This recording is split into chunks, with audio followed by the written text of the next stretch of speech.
The Scholastic Ball Report is sponsored by UK Sports Medicine and by Central Bank, Crown Trophy, Double Dogs, Ford Brothers Auction, Kentucky Orthodontics and Invisalign, La Rosa's Pizza, Mingy Beef Jerky, Panel Swim Shop, Prep Spin, P-Rats, Rafferty's, Raising Cane's, Roberts Insurance, Sutherland Chevrolet, and by Whitaker Bank.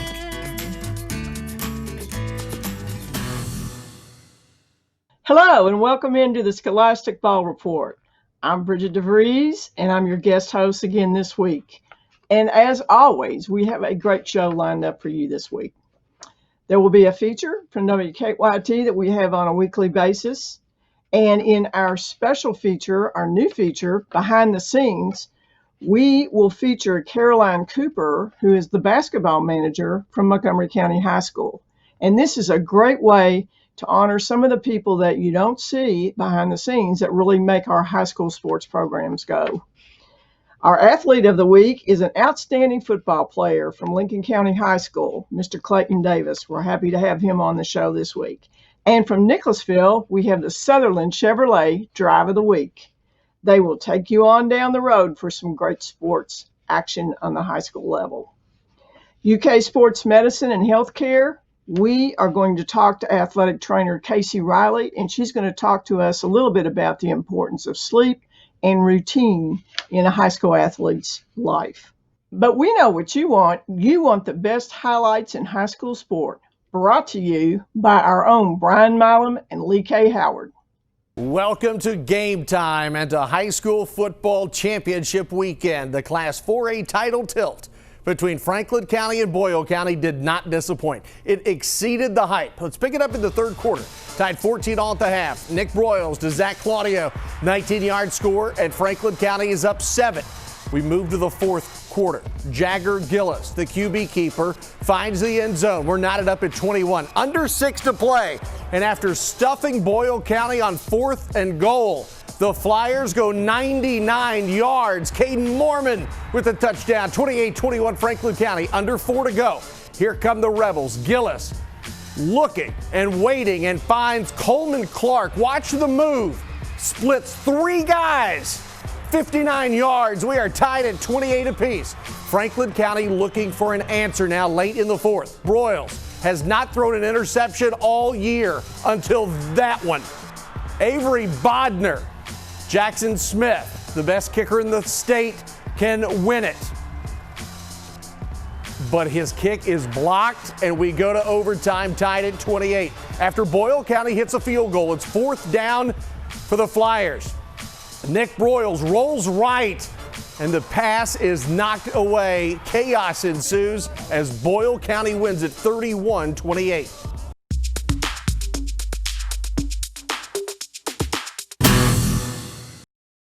All right, welcome back to the Scholastic Ball Report. William Warfield here, the king of stream, and we're doing a little feature called Behind the Scenes, and it gives me great pleasure to introduce you guys to Caroline Cooper of Montgomery County.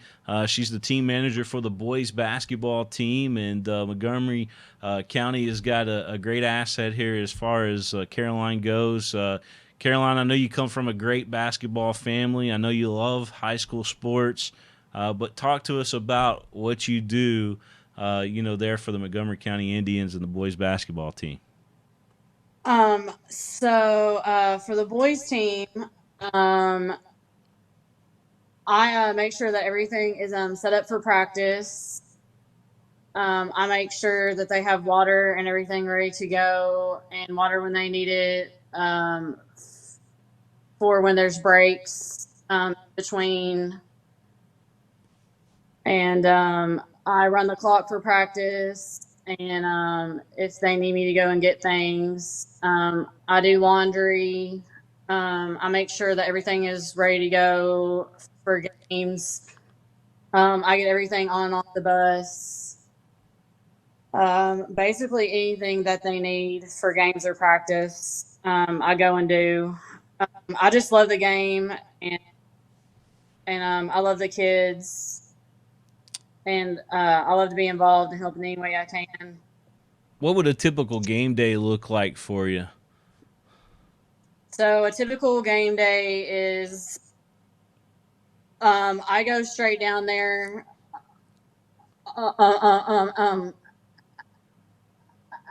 after work, and I have to make sure that all the bags are packed, and I have to put them in all the tubs, and then I have to help load all the tubs on the bus and make sure that the cameras and extra jerseys and everything are on the bus. Yeah. Um, Do you get to watch much basketball during the season? I mean, with doing all those different things that you do for the team, do you get a chance to sit back and kind of watch the game a little bit? if I'm not filming and I'm on the bench, then yes. But if I'm filming during the game, then no, because I have to pay attention and make sure that I get everything that's going on during the game. Wow. So you're doing all that as a team manager, then you're filming and kind of running the audio video side of things as well, and that's just amazing that one person can do all that you just said that you do for a team. Yes, I also have a student manager that helps me out a lot. She's great. She will be a junior in high school this year.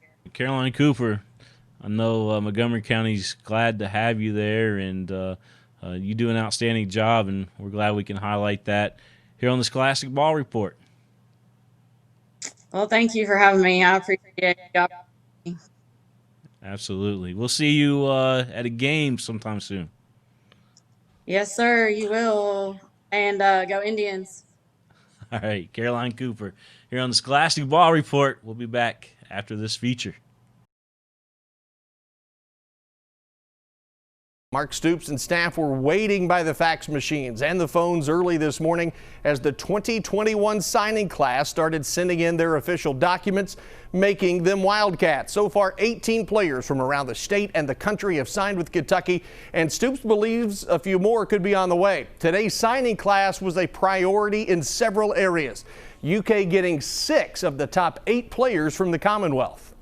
The Wildcats' 2 highest-ranked commits in 2021 just so happen to be here in Lexington. Jagger Burton and Dakel Crowdis from Douglas High School making it official this afternoon. Crowdis, a 4-star wide receiver, and Burton, a 4-star offensive lineman, had offers from many of the top college football programs, but they choose to stay home.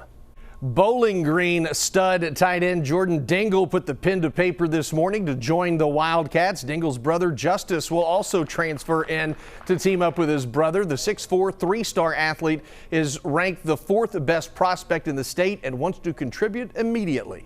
Somerset quarterback Kaya Sharon with the great salad working this morning as he committed to the Cats back in March, and like 17 others, says he's coming to UK. The 6'3" Sharon is the complete package at quarterback and a guy Vince Marrow just loves. For his career, crazy numbers. Sharon passing for 7,080 yards, 56 touchdowns, also more than 1,900 yards on the ground with 25 more scores, and a big score today for the UK football Wildcats.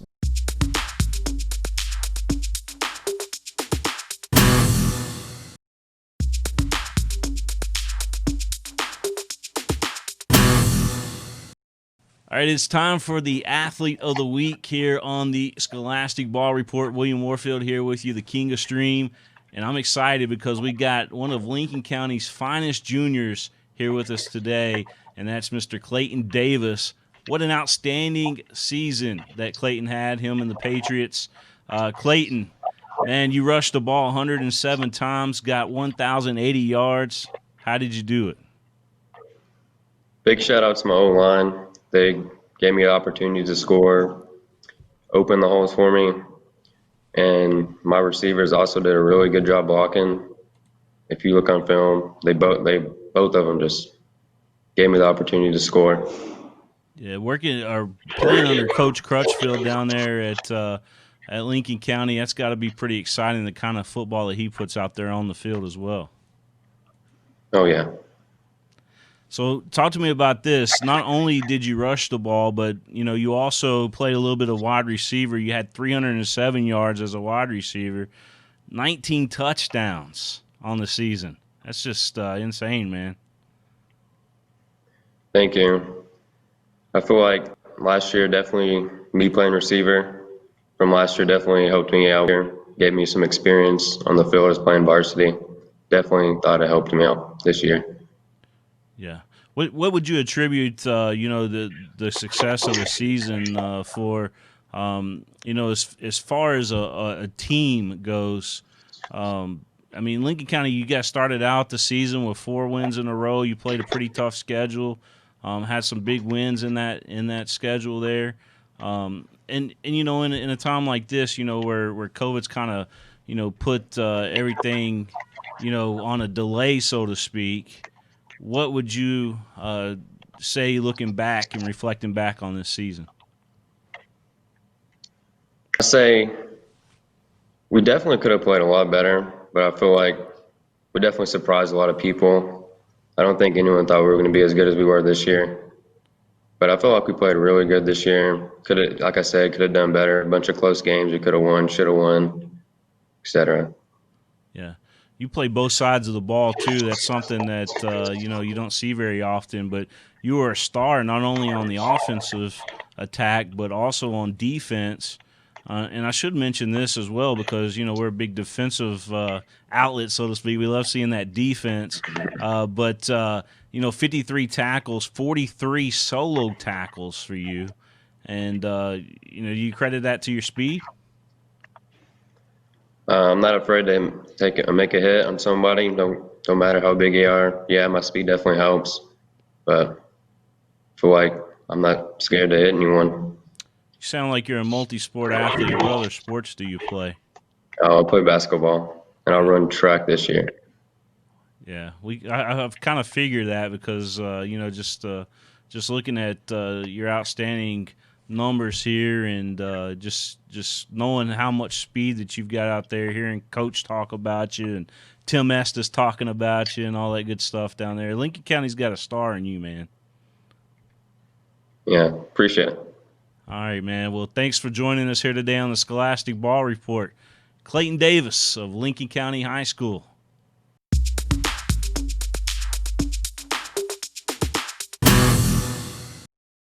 Let's take a look at our Sutherland Chevrolet Drive of the Week. Class 4A State Championship. Boyle County trails Franklin County 28-21.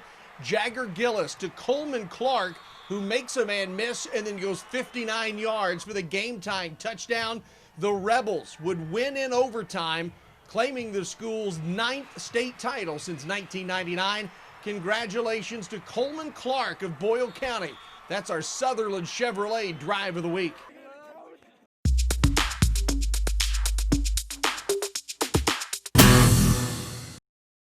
Today from UK Sports Medicine and Healthcare, we have Casey Riley, and she's going to talk about the importance of sleep and routine.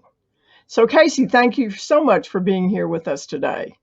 I've got a question for you. Is there a magic number about how many hours of sleep a student athlete should have each night? Is there a magic number? No, there is not. It is recommended that 13 to 18-year-olds, no matter athlete or not, get 8 to 10 hours of sleep a night. But that's an average over 24 hours. So if you take naps and that kind of stuff, that can be included. But some people need a little less than that, and some people need a little more than that. But on average, you need to strive for at least 8 hours of sleep. Well, that would probably be a shock to a lot of high school student athletes. But talk about a little bit about getting on a routine, a sleep routine, and how important that is for optimal performance. That's the hardest thing right now is trying to get on that sleep routine because with a lot of schools being virtual, they don't have to get up and go to school. So I know a lot of my teenagers here that I work with, it's like, oh, well, I went to bed at 2 in the morning and woke up at 1. That is awful for everything. The most important thing is trying to get to sleep around the same time every night. And that can be hard. I know for me too. So when things hopefully get back to a little bit normal and we start to have games again, if you have a game night and you don't get home until 11, but you have a practice night and you're home by 8, that's going to change the times you get to sleep. Where if you have school, your uptime is not going to change. So getting into somewhat of a routine on game nights versus practice nights is going to be important. And that's really a matter of what you feel is best for you. Again, 8 to 10 hours. If somebody needs a little bit more, they need to strive to get to bed a little sooner. If they feel like they do fine with a little less sleep, then you can, go to bed a little later. But the most important thing, especially right now, is making sure that you're not staying up until 1 or 2 in the morning and then sleeping all day. You need to go to bed at the same time and try to get up at the same time. Even if we don't have a reason to get up, you don't have to be in class at 8 o'clock. You still need to try to get up, have breakfast, and keep that normal routine because that helps for better overall health. Another question I had was, what about the impact of technology on a student's sleep pattern? I mean, television, the iPhones, games, and all that.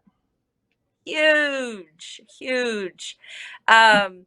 Everybody is affected by what we call blue light. We've heard a lot about blue light blocker glasses and all this stuff, especially now that we're on the computer so much.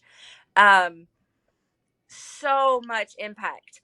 It throws off your brain chemistry so that your body doesn't trigger to go to sleep.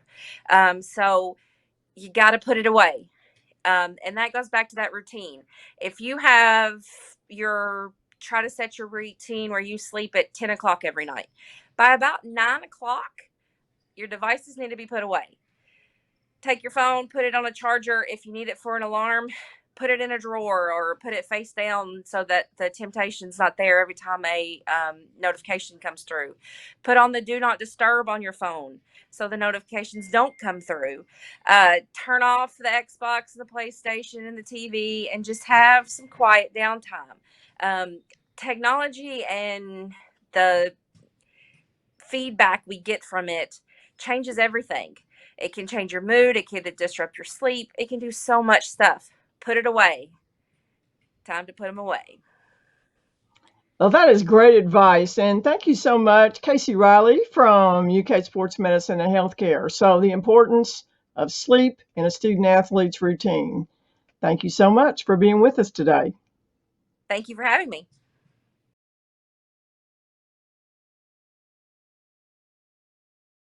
We had ridiculous drama in Class 2A. LCA looking for its second state title since 2009. To do it, the Eagles had to beat Beechwood. And Beechwood star Cameron Herget, he uses his arms, his legs, and everything to beat you, and he tried to do it by himself in the first half. This touchdown makes it 7-0 Beechwood. He had 177 yards in the first half. This touchdown makes it 14-0 Beechwood. LCA got on the board right before the half. Andrew Dobbs pops a chip shot. 14-3, LCA trails. In the third, here come the Birds. Xavier Brown gets to the outside and he's gone. 52-yard sprint. It's 14-10 Beechwood. Later in the third, here comes LCA again. Drew Nevis, touchdown. The Eagles have the advantage. Last play of regulation, tied at 17. Dobbs for the game winner, and watch this. My gosh. Off the upright and the crossbar, we go to overtime.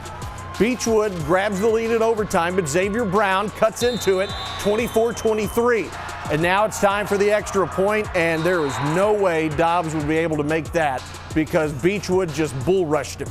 24-23, a heartbreaker for the Eagles.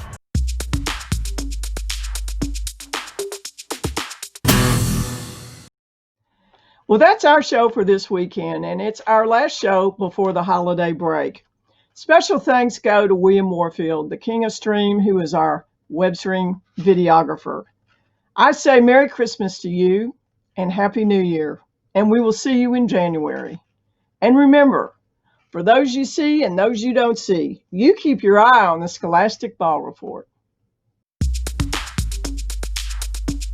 The Scholastic Ball Report was sponsored by UK Sports Medicine And by Central Bank, Crown Trophy, Double Dogs, Ford Brothers Auction, Kentucky Orthodontics and Invisalign, La Rosa's Pizza, Mingy Beef Jerky, Panel Swim Shop, Prep Spin, P-Rats, Rafferty's, Raising Cane's, Roberts Insurance, Sutherland Chevrolet, and by Whitaker Bank.